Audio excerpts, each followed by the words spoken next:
কামৰূপ জিলাৰ পুথিমাৰী দুৰ্গা মন্দিৰ খেলপথাৰত prize money tennis ball cricket প্ৰতিযোগিতা। মঙলবাৰৰ পৰা 3 দিনীয়াকৈ পুথিমাৰী ক্ৰিকেট ক্লাবৰ সৌজন্যত আৰু পুথিমাৰী অঞ্চলবাসী ৰাইজৰ সহযোগত অনুষ্ঠিত হৈছে এই prize money tennis ball cricket প্ৰতিযোগিতা। ইতিমধ্যে বিভিন্ন ঠাইৰ পৰা বহুকেইটা দলে যোগদান কৰিছে এই প্ৰতিযোগিতাত। উল্লেখযোগ্য যে প্ৰথমবাৰৰ বাবে পুথিমাৰী দুৰ্গা মন্দিৰ খেলপথাৰত অনুষ্ঠিত হৈছে উক্ত প্ৰতিযোগিতা।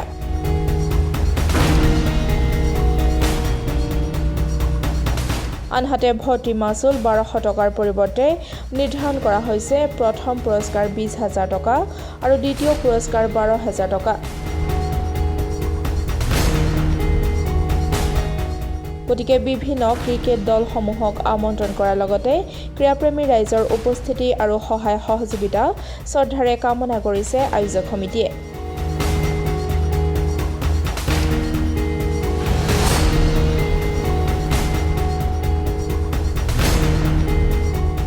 মানে আমাৰ পুথিমাৰী ক্ৰিকেট ক্লাবৰ সৌজন্যত আজিৰ পৰা 7, 8, 9 এই 3 দিন কাৰ্যসূচী লৈ পেলাই প্ৰতিযোগিতা ভিত্তিত প্ৰাইজ মানিৰ ভিত্তিত তেওঁলোকে প্ৰতিযোগিতাত অংশগ্ৰহণকাৰীসকলক আমন্ত্ৰণ কৰি আনিছে আৰু তেওঁলোকৰ মাজত এই 3 দিনীয়া কাৰ্যসূচীৰ মাজত প্ৰতিযোগিতা আৰম্ভ হ'ব।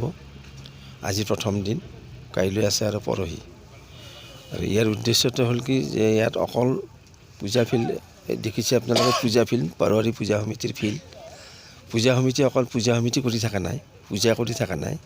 ইয়াত সাহিত্য, সংস্কৃতি, খেলা ধূলা সকলোবিলাক সামৰি পেলাই আমি এটা সংহতি ৰাখি আৰু এই উদীয়মান ক্ৰীড়াপ্ৰেমী ছাত্ৰ ছাত্ৰীসকলৰ উৎসাহিত কৰাৰ কাৰণে এই ধৰণৰ এটা পদক্ষেপ হাতত লৈছে। এই পদক্ষেপে নিশ্চয় ৰাইজৰ সঁহাৰিও পাইছে। এই ধৰণে চলি যাব বুলি আমি আশা ৰাখিছোঁ আৰু আজি যিটো অৱস্থা, এই অৱস্থাতকৈ আকৌ অধিক টনকিয়াল হওক। পৰৱৰ্তী যিবিলাক পুৰুষ আছে তেওঁলোকৰ আদৰ্শত অনুপ্ৰাণিত হৈ অঞ্চলটোৰ সুনাম অৰ্জন কৰাৰ লগে লগে তেওঁলোকৰ শাৰীৰিক, মানসিক, বৌদ্ধিক বিকাশত যিটো সহায়ক এইটো হৈ উঠক। লগে লগে আজিকালিতো ক্ৰীড়াৰ মাধ্যমেদি জীৱিকাও নিৰ্বাহ কৰিব পাৰি। গতিকে এই ধৰণৰ প্ৰচেষ্টা তেওঁলোকে হাতত লওক। ইতিমধ্যে আমি দেখিবলৈ পাইছোঁ তেওঁলোকে ৰাতিপুৱাৰ পৰা আজি কাৰ্যসূচীত তেওঁলোকে আহিছে। কাৰ্যসূচী নাথাকা অৱস্থাৰ পৰাই আজি 2-3 বছৰৰ পৰাই তেওঁলোকে এই ধৰণৰ অনুশীলন কৰি আহিছে। গতিকে তেওঁলোকে যিটো পদক্ষেপ লৈছে এই পদক্ষেপক আমি ধন্যবাদ যাচিছোঁ। পুথিমাৰীৰ ৰাইজে আমি সহযোগ কৰিম বুলি আমি তেওঁলোকক মানে উৎসাহিত কৰিছোঁ আৰু এই কাৰ্যসূচীখিনি সফল হ'ব বুলি আমি কামনা কৰিছোঁ। প্ৰথমবাৰৰ বাবে অনুষ্ঠিত হৈছে নেকি? প্ৰথমবাৰৰ বাবে, প্ৰথম বৰ্ষ।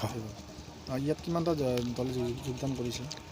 এতিয়ালৈকে 4-5টা দল আহিছে, কাইলৈ নিশ্চয় আহিব, পৰহিও আছে।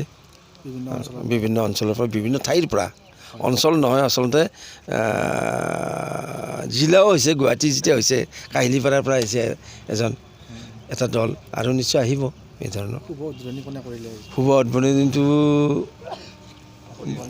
হৰি মন্দিৰ সমিতিৰ সভাপতি ডাঙৰীয়া আৰু ৰাস দুৰ্গা পূজা সমিতিৰ সভাপতিও তাত জড়িত হৈ আছিলোঁ। গতিকে আমি দুয়োজনে লগ লাগি আজি এওঁলোকৰ শুভ আৰম্ভণিটো হৈছে আৰু তেতিয়াৰ পৰাই এতিয়ালৈকেতো খেলাত চলি আছে বিভিন্ন প্ৰতিযোগিতাৰ মাজত। এইখিনি আৰু ভাল হওক, তেওঁলোকৰ শুভকামনা কৰিছোঁ। বিধায়ক অহা কথা আছিল বুলি কৈছে তেওঁলোকে। বিধায়কৰ কথাটো এতিয়া ক'ব নোৱাৰি, কি বাজেট অধিৱেশন চলি আছে, তেখেতৰ সুবিধা অসুবিধাৰ কথা আছে। হয়তো আজি নাহি কালিও আহিব পাৰে।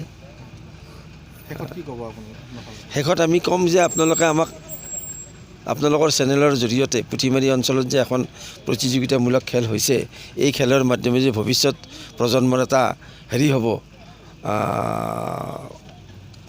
শাৰীৰিক, মানসিক বিকাশ, বৌদ্ধিক বিকাশৰ প্ৰতি অগ্ৰসৰ হৈ যাব পাৰিব, তাৰ কাৰণে মই কামনা কৰিছোঁ। আৰু আপোনালোকৰ সহায় সহযোগিতা, অঞ্চলৰ সহযোগিতা আৰু ক্ৰীড়াপ্ৰেমী ৰাইজে এওঁলোকক উৎসাহ উদ্দীপনা দিয়ক।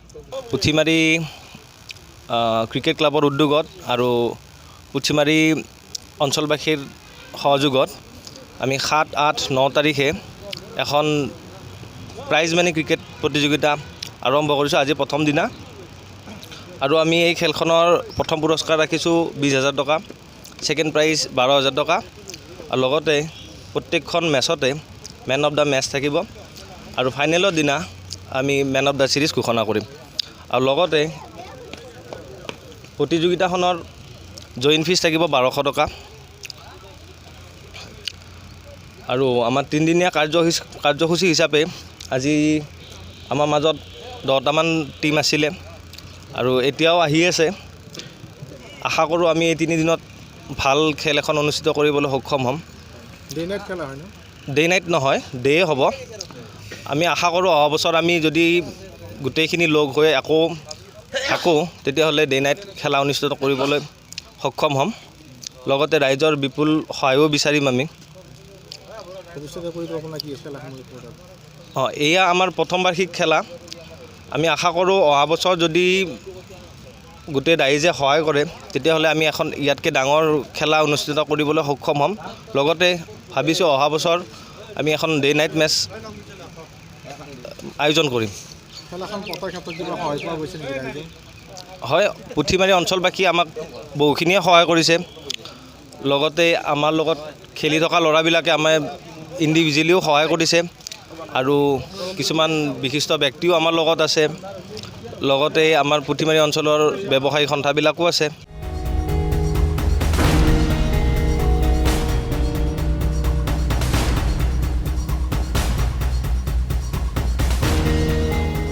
ৰঙিয়াৰ পৰা হেমেন কলিতাৰ ৰিপৰ্ট, ডেমক্ৰেটিক আছাম।